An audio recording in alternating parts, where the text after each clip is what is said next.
Jacques and I to welcome you. And just to remind you guys what we're talking about, the overarching theme is my life, my business, wish I was here. Um, and so we're talking about being present in your life and present in your business.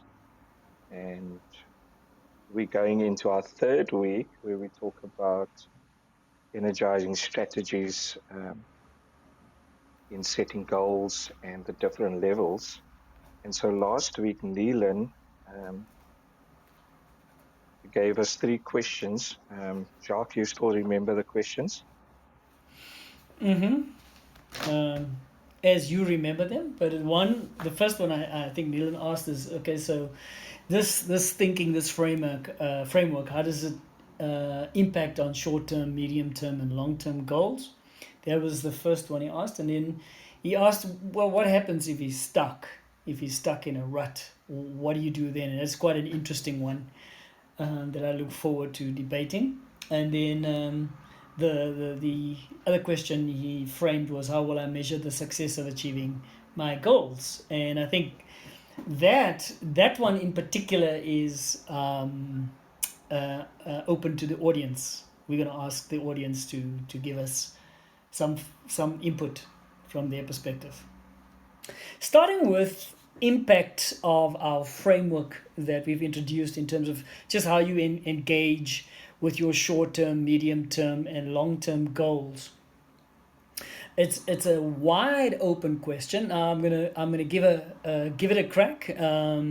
Alistaire sure is going to participate, but then any ideas that you might have, please share with us. But remember, we just talking about energetically engaging with your goals, and so impact on your goals, whether they short term, medium term, and especially long term. It is assessment on a variety of things, and the first one starts is when you set your goal. Is that you need to kind of do that internal check and ask yourself, how engaged am I with this goal?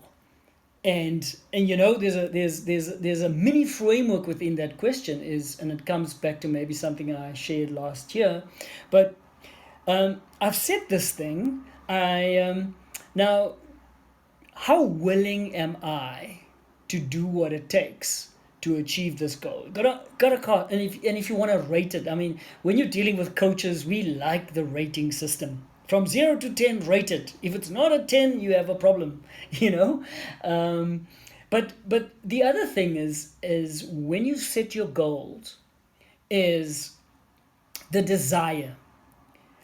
And when we use that word desire, is how enthusiastic are you in terms of pursuit of the goal?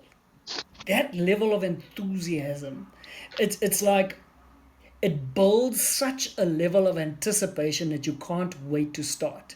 Now, if you're doing the internal check and there's no enthusiasm, man, it's like in my case eating boiled cabbage. You're gonna have to struggle to feed me boiled cabbage. Um, so, then the third thing is basically, how ready are you to take the first steps towards achieving that goal? So let me just recap. It's willingness. It's having the desire, the passion, the enthusiasm, and being ready. All right? I am ready to do this. I am ready to take it all up. So no matter what the goal is, if you just, and I mean, look, like everything else, it's just a small framework, right? But you assess when you're looking at your goals. Now, what happens is short-term goals are sort of quick and easy. They're not for the long haul. Doesn't need a lot of stamina. Like very much like athletics. It's a sprint. It's over and done with. A burst of energy. Hit the line. You don't have to pace yourself. You go out full out. You can focus. You can get it done. Medium to long term, you got to learn how to pace yourself, obviously. And so the pacing requires checking in. Am I still willing? Do I still have the passion, enthusiasm, desire to achieve this goal? And have I come to a place where I want to disengage because I'm now not ready to take the next step. I never anticipated that in order for me to achieve the goal, this is the kinds of, maybe in some cases, the sacrifices that you need to make. All right. Now, when you set priorities, of course, you're sacrificing the one thing over the other. It's a trade-off. And suddenly you come at a crossroads, let's say, and now are you ready to take the next step? So, medium to long term, this is how you apply the framework, basically. Alistair, have I given justice to at least that question? I mean, it's such a wide open question. Absolutely, Jacques. You did.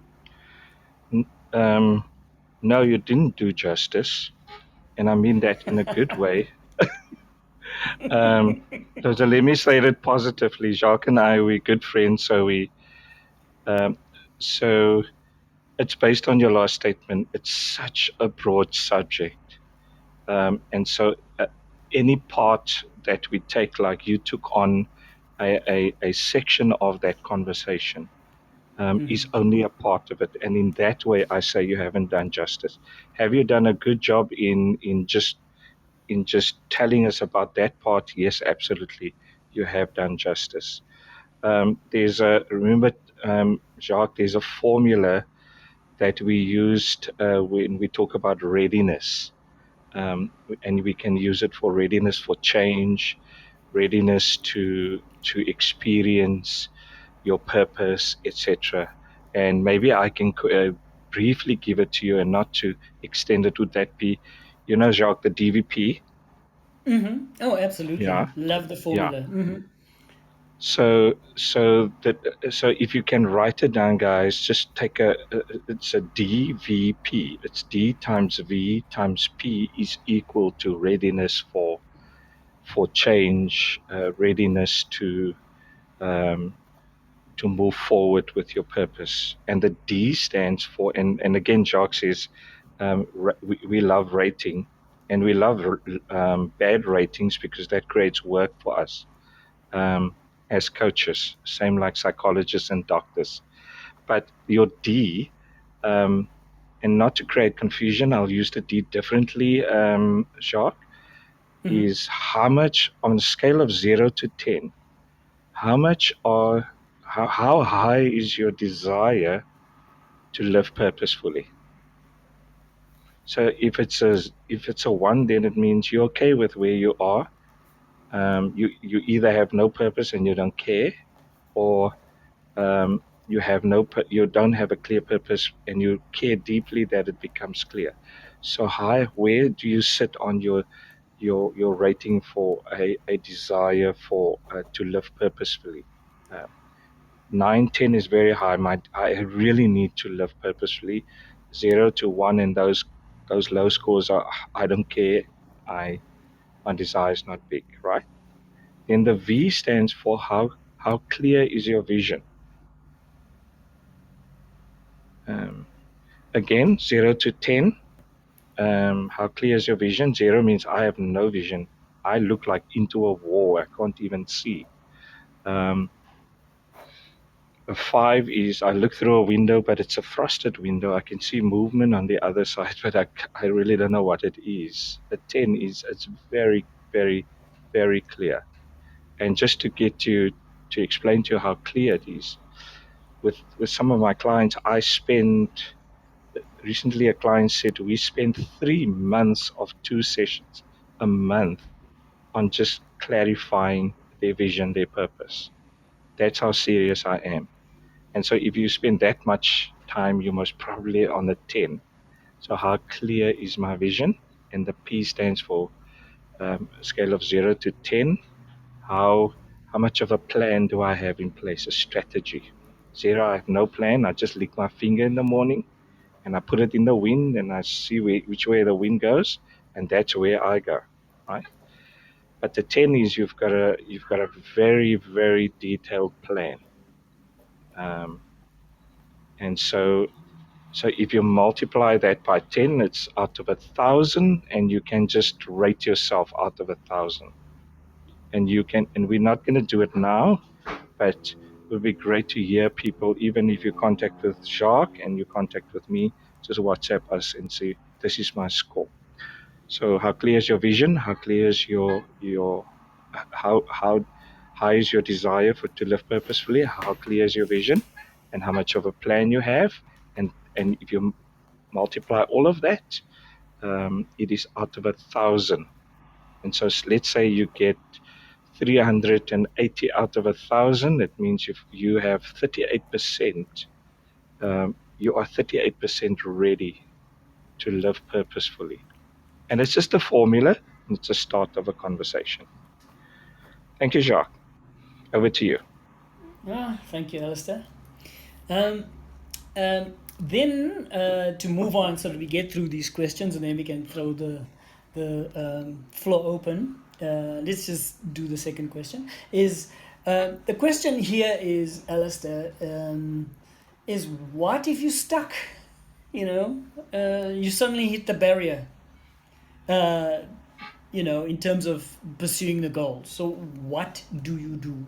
So I want to stay within the very narrow definition of the topic, which is energetically engaging with your goal, with the goal setting process. So in terms of, okay, I've set my goals and I've started doing, but now I find there's absolutely nothing happening, procrastination. So how does this tool, or how does the framework apply?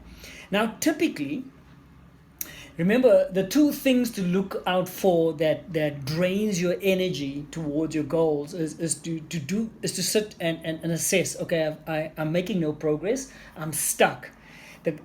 Here it is, the review process is like, why am I stuck?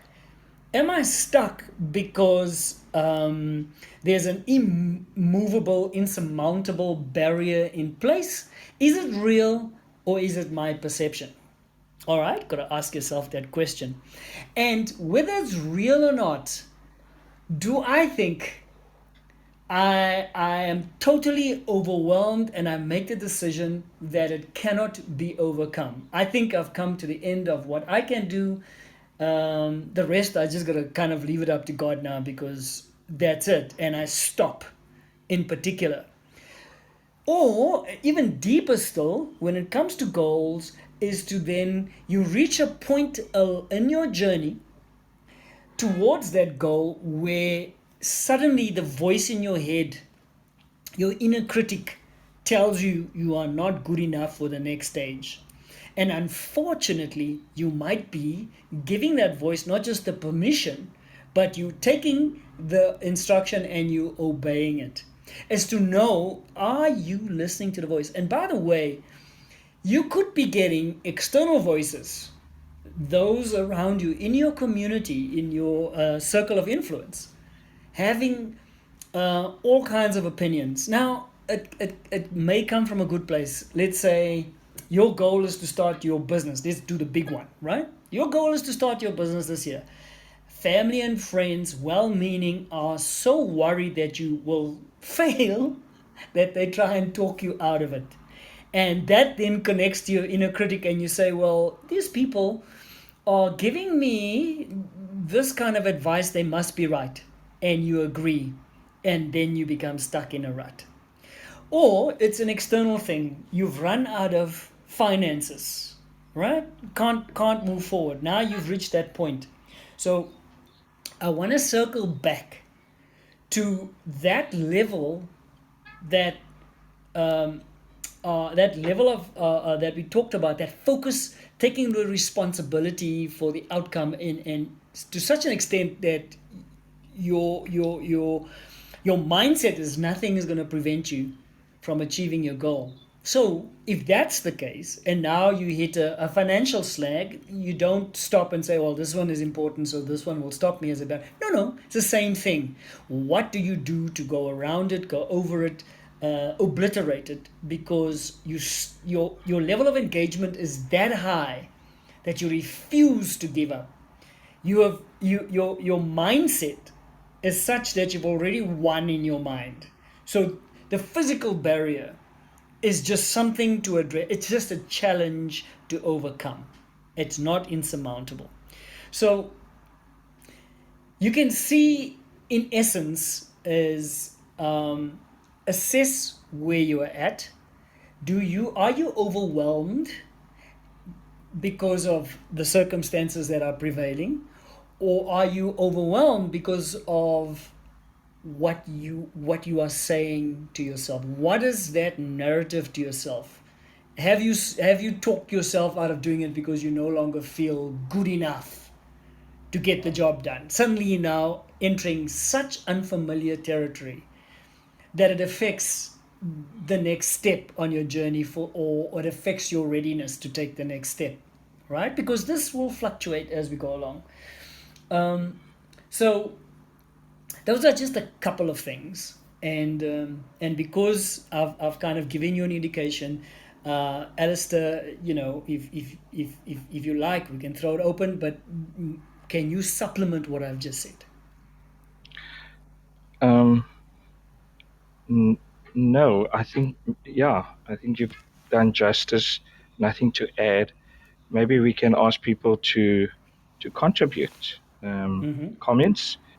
Um, the other day, I was somebody said to me her husband is mad at her and at me, and I said, "What's happening?" She says, "He says I give you advice, and Alistair gives you advice, um, but you seem to be more energized and you like his advice more." Um, and I got a little bit angry with the husband. Um, and the best way I could, I mean, I put on my arrogance. I said, "I'm a professional advisor, meaning I do this for a business. I don't just give cheap advice. This is what you do, and then I walk." Um, we walk with people, Jacques and I. This is our business. We walk with people to not just give advice, but to plot something where that advice is actually realized. Um, and sorry if I sounded a little bit arrogant there, but I needed to distinguish. Um, when somebody gives you advice, compared to somebody actually walking with you on that advice. So I'm saying all of that is that everything that we speak about almost has as is a process of its own. It's not a sales pitch. You just need to realize that. And the reason why it's a process, and the reason why you have to throw all your effort and resources at this concept of purpose is because the stakes are high. If you and I don't live with a purpose, somebody suffers. Think about that. There is somebody in this world, at least one person, who's not going to experience what they need to experience because you're not stepping into your purpose. Or let me say, me. All of that to say, all of these conversations are very deep and lengthy conversations to give it the best attention. Anybody, any takers for a comment or a question? Can you hear me? We Yes. can. Awesome. I just had a comment. Thank you for the wonderful conversation. I think every Monday when I listen in, I'm always reminded, like what Alistair just said right now, that if I don't do my part, I'm literally robbing someone of part of their life. From what I've learned about my own journey as well.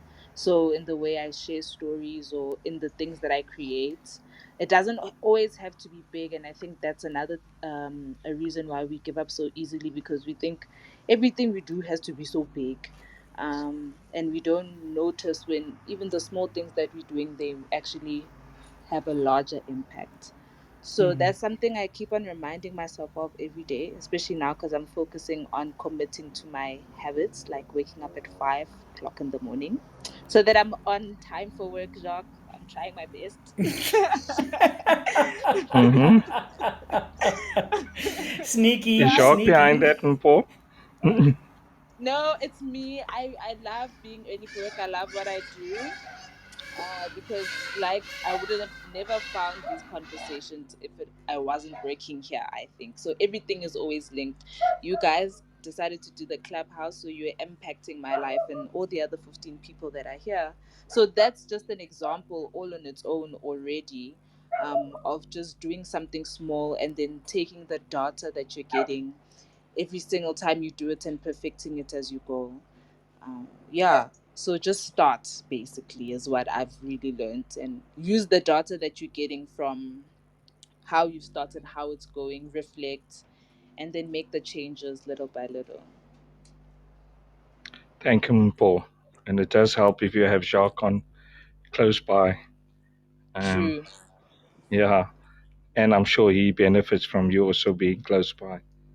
Just to build on what Paul was saying, coming back to the second question, when you're stuck in a rut, is that if you there are no external and internal things happening within you, that's actually causing the blockage.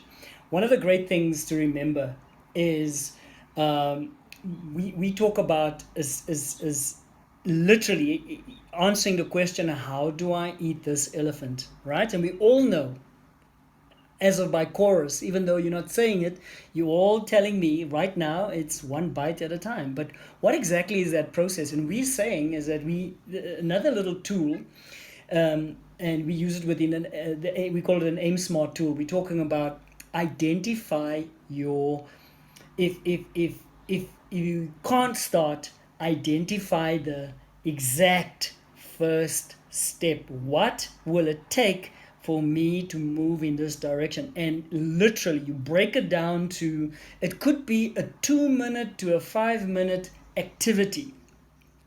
What is the exact first step? If you made good progress and suddenly you're stuck, the question is, what is the exact next step? And not what the leap is. Not how high you suddenly, it's a big ravine or chasm that you need to cross. No, no. What then is needed to be done to progress towards crossing the divide and so forth. It could be that, what is the exact step for building a bridge? Well, what do you need to do? And they're breaking it down in such a way that the art of the possible grows to 100%. Now you know it's so small you can do it.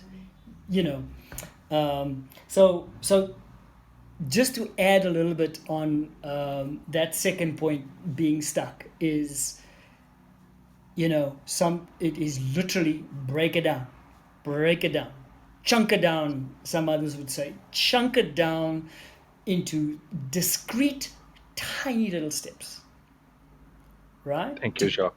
keep the momentum going. I'm going to invite Claudine. Um, Hi, everybody. Thank you for the conversation so far. It's very insightful. And I just wanted to add on or share something that helped me a couple of weeks ago, in terms of being stuck and then trying to move on, but not being sure what or how or what's the next. So I heard the story of a guy that had an idea of a movie, and he got Hollywood producers and people from that world on board. They were all excited. They did the movie. Came box office day, the movie bombed. And it's a Christian guy, and it was a Christian movie, but Hollywood loved it. But it bombed on the box office day and sales after that as well. And then he went back to God and he said, "But I don't understand, you know, because you would think that if all of these guys are on board, then, something awesome is going to come." And his passion is to write and produce. And he had to hear from God what or how he's supposed to go about doing what God wants him to do. So God said he need to approach it differently, and um, there's a way of how that happened, but he did it the way God then wanted him to do it. Long story short, he did a play at his church, and someone put it on YouTube. People saw it, and then from there he was approached to do a movie, but via a very different route. So no Hollywood producers or Hollywood studios involved. It was via crowdfunding, and the movie that he made then was so much successful, um, and it's changing lives. And so sometimes it's like you guys say, it's about, sometimes we want to push things that's not supposed to be birthed. And if it's something that God has given you to do, then my encouragement would be to go back to God and say, you know, I'm in a rut. I thought this is what I'm supposed to do, but you bring me back and you show me what are the next steps. And I love the statement in the last session as well, Jacques. You said helping others to fulfill their purpose is fundamental. And so sometimes it's not about you, but it's about, the people that you're supposed to impact, and not doing that means someone is being impacted negatively.